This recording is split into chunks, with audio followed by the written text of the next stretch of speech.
क्या एक इंसान और एक चीता कभी दोस्त बन सकते हैं? डोमा एक सिर्फ मूवी नहीं बल्कि एक वादा है। एक लड़का अपने सबसे अच्छे दोस्त को उसकी असली घर यानी कि जंगल तक पहुंचाने का। इस कहानी की शुरुआत में हमें एक शेर को दिखाया जाता है जो एक चीता का पीछा करके उसे मार देता है। इस चीता के कुछ बच्चे भी होते हैं जो अब अनाथ हो चुके हैं और अब इन्हीं बच्चों में से एक बच्चा रात को फिंस पार करके सड़क पर पहुंच जाता है और तभी सामने से एक गाड़ी आती है। वो उस बच्चे को देख लेते हैं। इस गाड़ी में जैन नाम का बच्चा है और उसके साथ उसका फादर भी है। ये दोनों उस छोटे चीता के बच्चे के पास जाते हैं और उसे उठा लेते हैं। ये जानते हैं कि इस सड़क से रात को कई सारी गाड़ियां आती जाती रहती हैं और अगर इन्होंने इस बच्चे को यहाँ पर छोड़ा तो ये किसी गाड़ी के नीचे आ जाएगा, इसीलिए वो उसे अपने घर पर लेकर आते हैं। लेकिन जैन के फादर का इस चीते के बच्चे को अपने पास रखने का कोई भी इरादा नहीं होता, पर कुछ दिन जब ये इनके पास रहता है तो उन्हें भी इससे प्यार हो जाता है और अब ये फैसला करते हैं कि जब तक ये पूरी तरह से बड़ा नहीं हो जाता ये इसे अपने घर पर ही रखेंगे। और जैन अब इस चीते के बच्चे का नाम डूमा रखता है। धीरे धीरे वक्त गुजरता है और डूमा अब बड़ा होना शुरू हो जाता है। जैन अब अपने पड़ोस में रहने वाले एक लड़के के साथ डूमा को दौड़ना भी सिखाता है। वो दोनों मोटरसाइकिल पर होते हैं और डूमा उन दोनों का पीछा करता है, लेकिन डूमा की स्पीड इतनी तेज होती है कि ये फुल स्पीड से मोटरसाइकिल चलाते हैं तो अभी वो उससे आगे नहीं निकल पाते।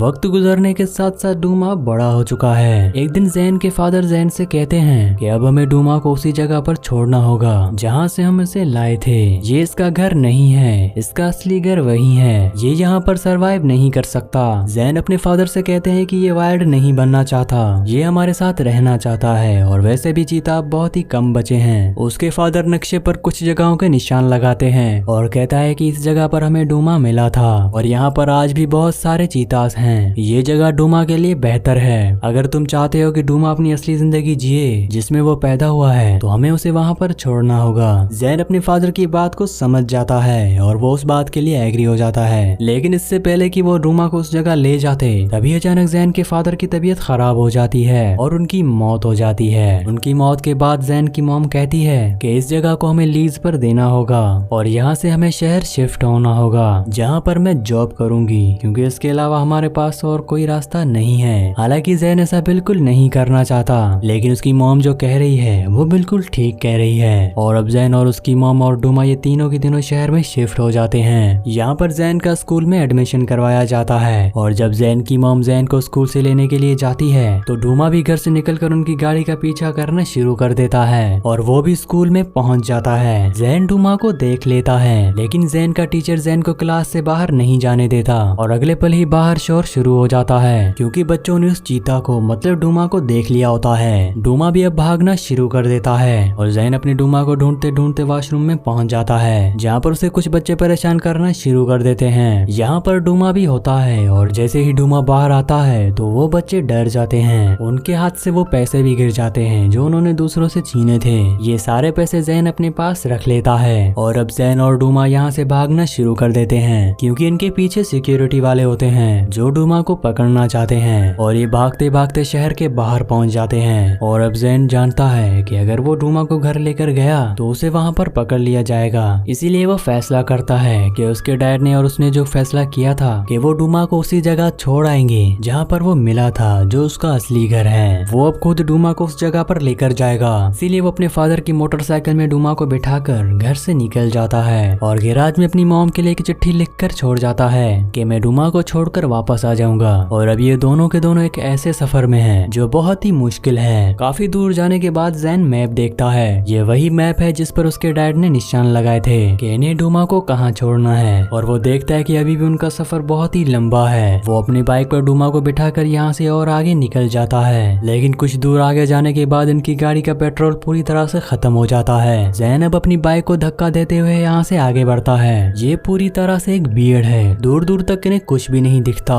पर जब ये कुछ और आगे बढ़ते हैं तो इन्हें एक क्रैश्ड प्लेन दिखता है और जैन और डूमा वहाँ पर शेल्टर लेने के लिए जाते हैं। इनके पास न खाना है न पानी और न ही इनके गाड़ी में पेट्रोल। ये दोनों बहुत ही थक भी गए होते हैं, इसीलिए ये यहाँ पर आराम करने का फैसला करते हैं। और जब ये दोनों आराम कर रहे होते हैं तभी यहाँ पर एक आदमी आता है। इस आदमी का नाम रिप है। ये ड्रिफ्टर है जो एक जगह से दूसरी जगह बिना किसी काम से बिना किसी मकसद से घूमता रहता है। ये जैन की मोटरसाइकिल लेकर यहाँ से जाना चाहता है और जब वो मोटरसाइकिल स्टार्ट कर रहा होता है तो जैन मोटरसाइकिल की आवाज सुनकर बाहर आ जाता है। जैन रिप से पूछता है कि ये तुम क्या कर रहे रहे हो? रिप उसे कहता है कि मैं साउथ जा रहा हूँ, तुम्हें इसमें कोई प्रॉब्लम है? जैन उसे कहता है कि हम वेस्ट जा रहे हैं। रिप उसे कहता है कि हम कौन, क्या तुम्हारे साथ कोई और भी है? और तभी डूमा बाहर निकल आता है और जब रिप डूमा को देखता है तो वो पूरी तरह से डर जाता है। जैन रिप से पूछता है कि क्या तुम्हारे पास पानी है? मैं तुम्हें राइड दे सकता हूँ, यानी कि अपनी मोटरसाइकिल पे अपने साथ आगे ले जा सकता हूँ। और वो उसे पीने के लिए पानी देता है। रिप उसे कहता है कि ये चल क्यों नहीं रही? जैन उसे कहता है कि इसमें पेट्रोल नहीं है, पर जैन के पास एक आइडिया होता है। अंदर इन्हें एक पैराशूट मिलता है जो वो अपनी बाइक के आगे लगा देता है और हवा जब पैराशूट के अंदर भरती है तो वो उनकी बाइक को आगे धकेलना शुरू कर देती है। अब इनकी बाइक एक डेजर्ट सेल्फ बोट बन चुकी है। दरअसल ये सब उसके फादर ने उसे सिखाया होता है, जिसके बाद ये बहुत बड़ा लंबा सफर इसी बाइक से इसी तरह से तय करते हैं। और जब आगे झाड़ियां आ जाती हैं तो उन्हें मजबूरी में अपनी बाइक को वहीं पर ही छोड़ना पड़ता है। ये तीनों के तीनों अब बहुत ही प्यासे हैं। रिप कहता है कि मैं पानी का कुछ इंतजाम करता हूँ और वो एक सही जगह देखकर वहाँ पर खोदना शुरू कर देता है और बहुत गहरा गड्ढा करने के बाद वहाँ से पानी निकल आता है। और अब ये तीनों पानी पीकर अपनी प्यास बुझाते हैं, लेकिन ये तीनों भूखे भी होते हैं। और तभी अचानक इन्हें यहाँ पर एक शुतुरमुर्ग दिखता है। जैन डूमा को जंगल के कानून सिखाना चाहता है, उसे शिकार करना सिखाना चाहता है, ताकि जब वो उसे छोड़े तो वो अपने लिए खाने का इंतजाम कर सके। वो उसे शुतुरमुर्ग के पीछे भेजता है, लेकिन डूमा ने आज से पहले शिकार कभी भी नहीं किया, इसीलिए वो उसे पकड़ नहीं पाता। लेकिन वो उसके अंडे ढूंढ लेता है, जिन्हें खाकर ही अपनी भूख मिटाते हैं। इसके बाद जैन रिप को मैप बताता है कि वो कहाँ जाना चाहता है। रिप कहता है कि जिस जगह तुम जाना चाहते हो वो यहाँ से बहुत दूर है, वहाँ जाने का मतलब मौत है। जैन कहता है कि मैं डरता नहीं हूँ। रिप उसे कहता है कि तुम्हें डरना चाहिए। और कुछ देर सोचने के बाद रिप जैन को कहता है कि ठीक है, मैं तुम्हें आधे रास्ते तक ले जाऊंगा, लेकिन इसके बाद मैं अपने रास्ते निकल जाऊंगा।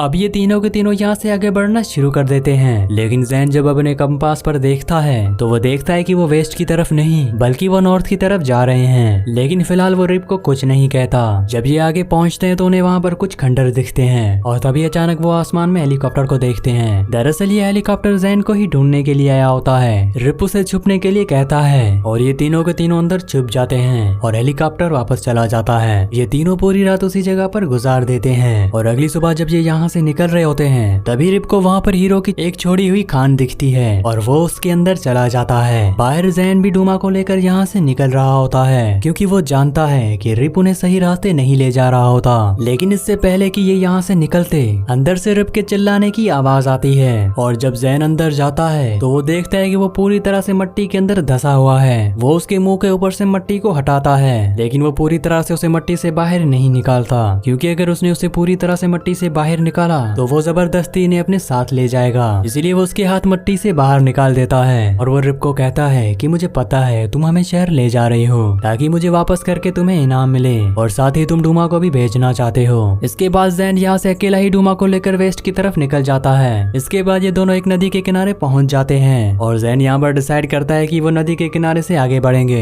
इसीलिए वो एक लकड़ी की बोट बनाता है और उस बोट पर ये दोनों के दोनों बैठ जाते हैं। पर जैसे ही लकड़ी की बनी बोट से पानी में आगे बढ़ते हैं तो ये पानी एक झरने में बदल जाता है और ये दोनों के दोनों पानी में गिर जाते हैं, लेकिन इन दोनों की जान बच जाती है। और अब ये दोनों के दोनों जंगल में हैं। ये दोनों काफी भूखे हैं। यहाँ पर बहुत सारी जंगली भैंसें भी होती हैं और डूमा उनका शिकार करने की कोशिश करता है, लेकिन वो उतने बड़े भैंसों का शिकार नहीं कर सकता क्योंकि उसे शिकार करना नहीं आता। वो जंगली भैंसें उसे भगा देती है और यहाँ पर जैन और डूमा एक दूसरे से अलग हो जाते हैं। हालांकि जैन उसे ढूंढने की कोशिश भी करता है, लेकिन वो उसे नहीं मिलता क्योंकि वो इंसानों की तरफ से एक लगाए गए पिंजरे में फंस गया होता है। और अब यहाँ पर रात हो जाती है। जैन डूमा को ढूंढ रहा होता है और तभी एक जंगली जानवर उसे मारने के लिए उसके पीछे पड़ जाता है। जैन उसके आगे भाग रहा होता है और तभी अचानक उसका पैर एक चीज पर अटक जाता है, जिससे वो गिरकर बेहोश हो जाता है। और जब रात को उसकी आंखें खुलती हैं तो उसके सामने रिप बैठा होता है, जिसने डूमा को भी पिंजरे से निकाल दिया होता है और साथ ही साथ उसने जैन की भी जान बचाई होती है। अगली सुबह जैन रिप से माफी मांगता है क्योंकि वो उसे वहाँ पर अकेला ही छोड़कर आया था। रिप उसे कहता है कि तुमने ठीक सोचा था, मैं यही सोच रहा था कि तुम दोनों के बदले में कितने पैसे कमा सकता हूँ, लेकिन अब वो ऐसा नहीं करना चाहता। वो अब इन दोनों की मदद करना चाहता है। वो उसे अपने बारे में बताता है कि वो अपने गांव, फैमिली सब कुछ छोड़कर एक बड़े शहर चला गया था ताकि वो पैसे कमा सके,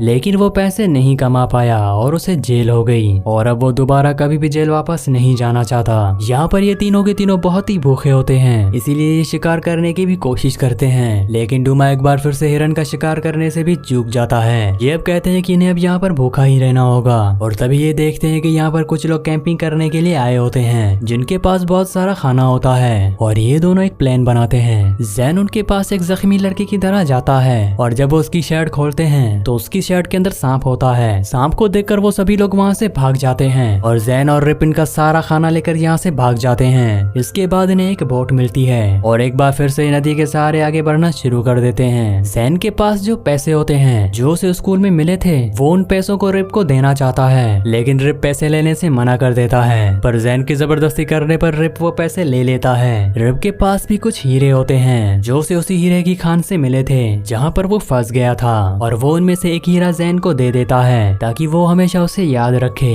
अब ये नाव का पूरा सफर करने के बाद वेस्ट की तरफ बढ़ना शुरू कर देते हैं। रिप इस जगह को जानता है क्योंकि उसका गाँव यहाँ से बहुत ज्यादा दूर नहीं है। रात होने पर रिप उसे गुफा में ले जाता है। वो कहता है कि मेरे दादा यहाँ पर मुझे लाया करते थे लेकिन अब लोग यहाँ पर नहीं आते। जैन रिप को बताता है कि कुछ ही दिनों पहले उसके डैड की मौत हो गई, वो अचानक से गायब हो गए हमेशा के लिए। ऐसा क्यों होता है? रिप उसे समझाता है और कहता है कि हम एक ही नदी में बह रहे हैं, कोई आज गया तो कोई कल, हम सबको एक दिन ना एक दिन इस दुनिया को छोड़कर जाना ही होगा। लेकिन सबसे बड़ी बात यह है कि जब तक हम इस दुनिया में हैं हम अपने सभी कामों को अच्छे से करें, अपनी जिम्मेदारियों को समझें। डूमा को छोड़ने के बाद तुम अपनी मॉम के पास वापस चले जाना, मैं भी अपने गाँव अपनी फैमिली के पास वापस चला जाऊंगा। पता नहीं मेरी फैमिली मुझे माफ करेगी कि नहीं। अगली सुबह ये दोनों के दोनों आगे बढ़ना शुरू कर देते हैं और जब ये आगे जा रहे होते हैं तभी अचानक बहुत सारी डेड सी फ्लाइज इनके ऊपर हमला कर देती हैं। ये मक्खियां बहुत ही खतरनाक होती हैं जो इंसानों का खून चूसती हैं और साथ ही साथ मरे हुए जानवरों को भी खाती हैं। रिप जैन को अपने कपड़े से पूरी तरह से छुपा लेता है लेकिन वो अपने आप को नहीं बचा पाता। बहुत सारी मक्खियां उसे पूरी तरह से काट लेती हैं और अब जैसे जैसे दिन ढलता है वैसे वैसे रिप की तबीयत खराब होना शुरू हो जाती है। उसकी पूरी बॉडी सूख जाती है, यहाँ पर बारिश भी होना शुरू हो जाती है। इस वजह से इन्हें आग जलाने में बहुत ही मुश्किल हो रही होती है और जो पैसे इनके पास होते हैं उन पैसों को जलाकर ये यहाँ पर आग जलाते हैं। जैन को समझ आ जाता है कि वो उसके लिए मदद नहीं लाया तो वो जिंदा नहीं बच सकता, इसीलिए वो डूमा को कहता है कि तुम्हें यहीं रुकना होगा और वो अकेला ही गाँव की तरह बढ़ जाता है। वो उसके गाँव पहुँचकर उसके लिए मदद ले आता है लेकिन रिप का चेहरा पूरा सूजा हुआ होता है इसीलिए उसे कोई नहीं पहचानता।